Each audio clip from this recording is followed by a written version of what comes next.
strange relationship with socks. I know I'm not the only one because of all those lost socks in the dryer jokes.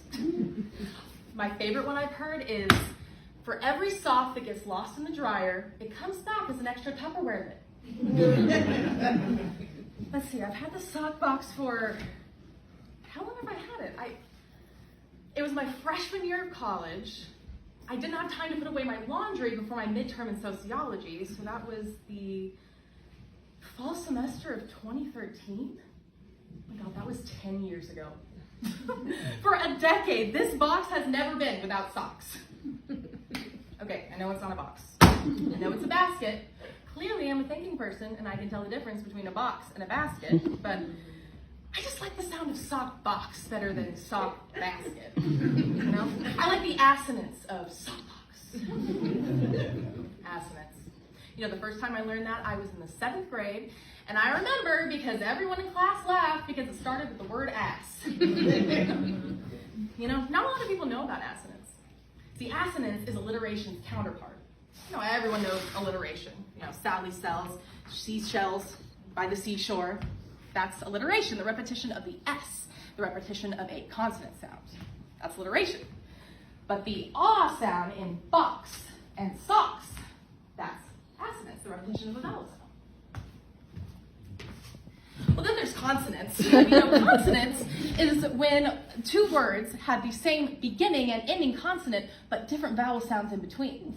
You know, like bed and bad is an example of consonants because it has the B at the beginning and the D at the end with different vowels in between. And why do I bother to talk about these things? Whew, love rabbit holes. Nothing I love better than a good literary device rabbit hole.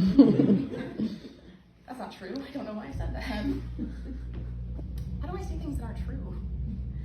Why do I ramble on and on about things that nobody cares about? I mean, assonance? No one cares about assonance. I don't even care about assonance. I don't know what I care about these days. No, caring is dangerous. Leads to some fucked up thoughts. Not well. There, I said it. I'm not well. I just pretend to be well, but even that's getting harder. I can't let anybody know that this is what keeps me from being well, because I don't even understand it at times, because I should be able to control this, right? I can't let anyone know that this keeps me from being well, because if I can't understand it, then how do I expect anybody else to, you know? You know, in high school, those senior superlatives, you know, like best dressed, most popular, most likely to succeed. Well, I was voted for 3 things: most optimistic, most helpful, and most encouraging. I met an old friend from high school the other day, and I was still putting on a show. Becky! Oh my gosh, I can't believe it's been so long since we've seen each other. You know? What?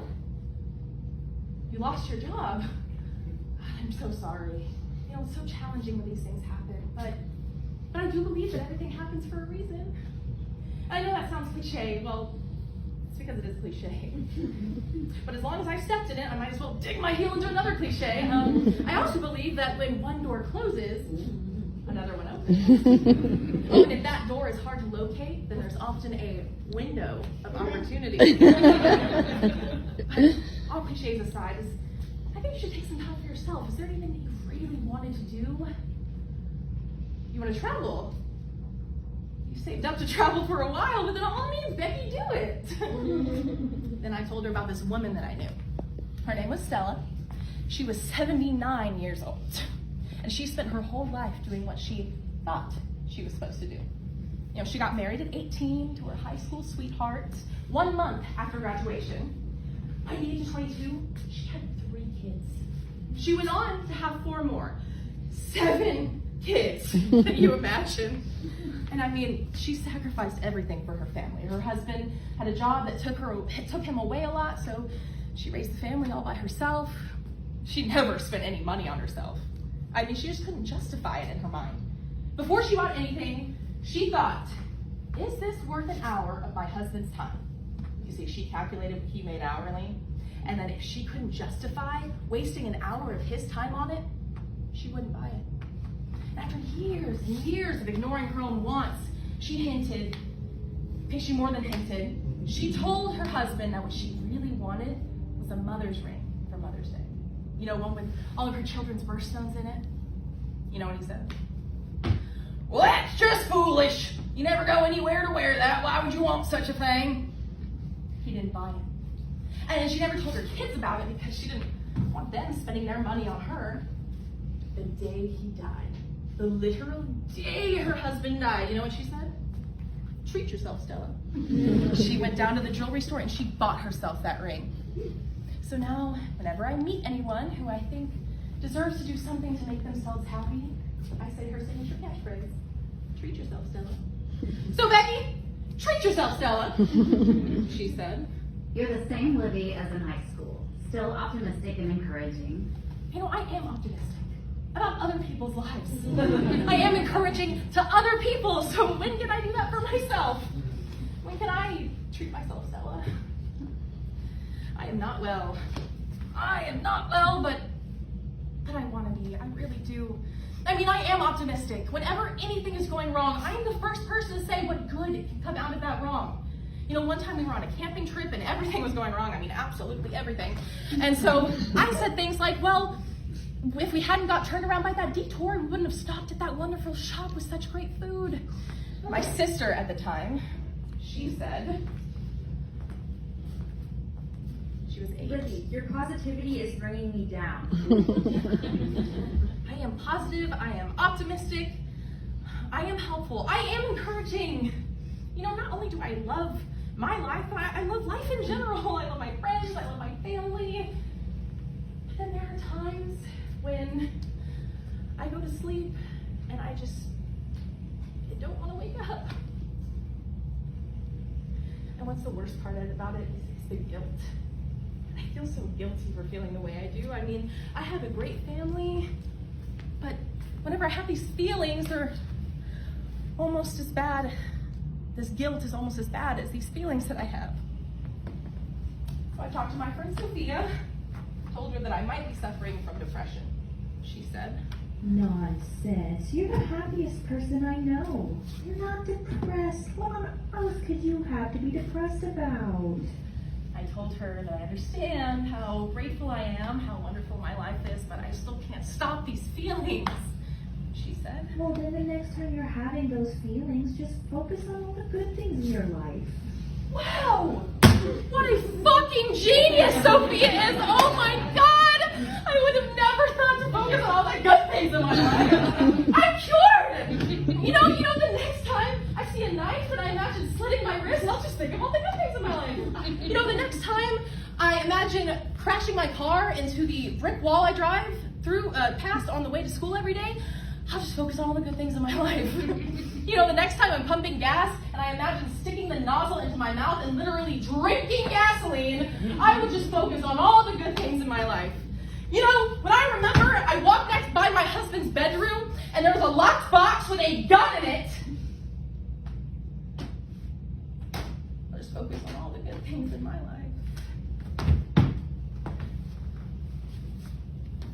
I've distanced myself from Sophia. While I'm not well, I am healthy enough to know when I'm in an unhealthy friendship. And the tough part is, I thought she was the one friend who would understand. I always thought Sophia was the smartest friend that I had, so if the smartest friend that I had thinks that I'm being crazy, am I? I just can't stop these feelings. I mean, they just flood my brain, and I can't build a dam quick enough to stop the waters that bring with them visions of me hurting myself. I mean, I can't stay on the 22nd floor of a hotel with a balcony without envisioning myself flinging myself off that balcony. But I don't want to do any of that. I don't want to hurt myself. I don't want to shoot myself. I don't want to drive into a brick wall. I don't want to drink gasoline. I'm just at a loss for how to keep these thoughts out of my head. Okay, well, I mean, I suppose there's medication. Actually, as silly as it sounds, I have this prescription I've been keeping in my pocket. I had this friend in college.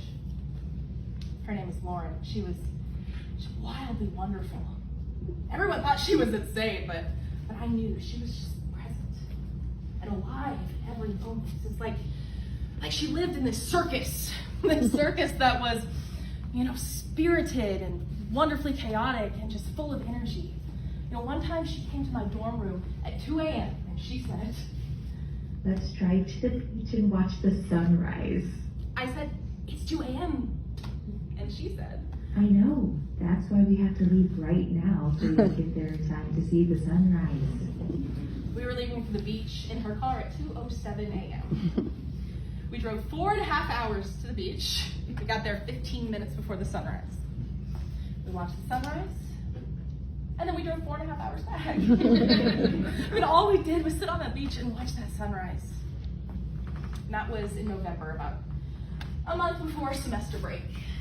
And then in January, we got back from semester break, and she was different. I mean, she was perfectly fine, but she was no longer wildly wonderful. It's like her circus had shut down. She was numb. She'd been taking medication for her erratic behavior and mood swings. I don't want to be numb. I like my circus. I talked to a doctor about Lauren, and she said obviously she was on the wrong medication. And I know that not all medication for mental health makes you feel like that, but I can't shake the thought of how different she was after going on hers. But on the other hand, I don't know how much longer I can keep these visions from becoming a reality. So what do? The only thing that works for me? Rabbit holes. Assonance, alliteration, consonants. If it's not literary devices, then it's math equations, and sometimes it's as simple as sorting socks.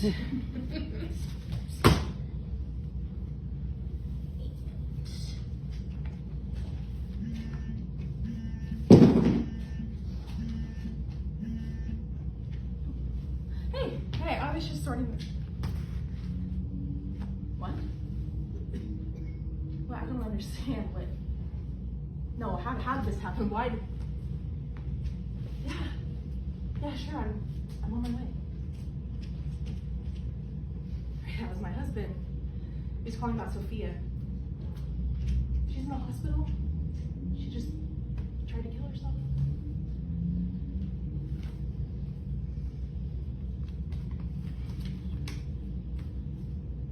Treat yourself, Stella.